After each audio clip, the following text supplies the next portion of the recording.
नरेंद्र मोदी साहेबांचं अभिनंदन केलं पाहिजे, आदरणीय अमित शाह साहेबांचं अभिनंदन केलं पाहिजे। या लोकांनी इथेनॉलचं धोरण आणलं म्हणून आज कारखान्यावर टिकले गोरे साहेब, बरोबर नाही? आपले नेते काय करायचे, निश्चित दिलेलं फाईल होऊन जायचे, निश्चिताला दिलेलं, त्याला दिलेलं हेल्पडे वगैरे। मला राणासाहेब मला सांगायचं राहून गेलं, गेल्या वर्षी ज्यावेळी आमची मीटिंग होती सगळ्या कारखान्या संघाची बरोबर मंत्रिमंडळाची, कारखाने कधी सुरू करायचे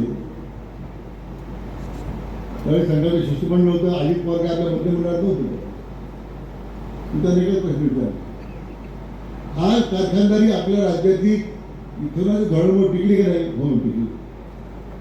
कोणावर टिकली ती? ज्या आदरणीय प्रधानमंत्र्यांनी हे धोरण आणलं म्हणून टिकली, त्यांचे फोटो तुमच्या वार्षिक अहवालात आहेत का? नाही। अभिनंदनचा ठराव तुमच्या वार्षिक सभेत केला का? नाही केला। एवढी तरी तुम्हाला जरा मराठी घ्यावं म्हटलं, मी समोर सांगितलं की ज्यांनी आपल्याला जीवदान दिलं त्याचं तरी आठवण ठेवा, ज्यांनी आपल्याला वाटोळं केलं त्यांचे फोटो साहेबातून मोकळे झाले।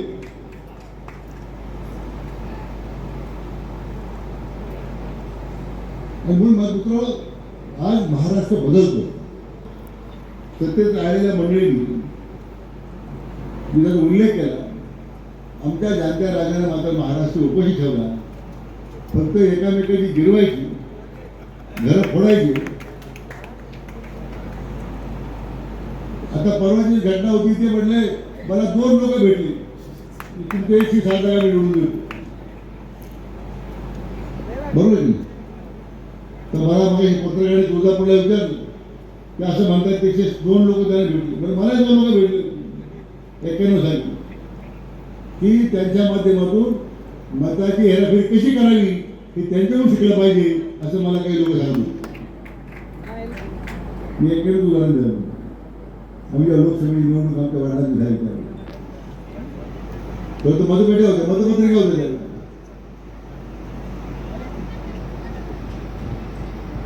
त्यामुळे फक्त धांदली करायची, लोकांना फसवायचं,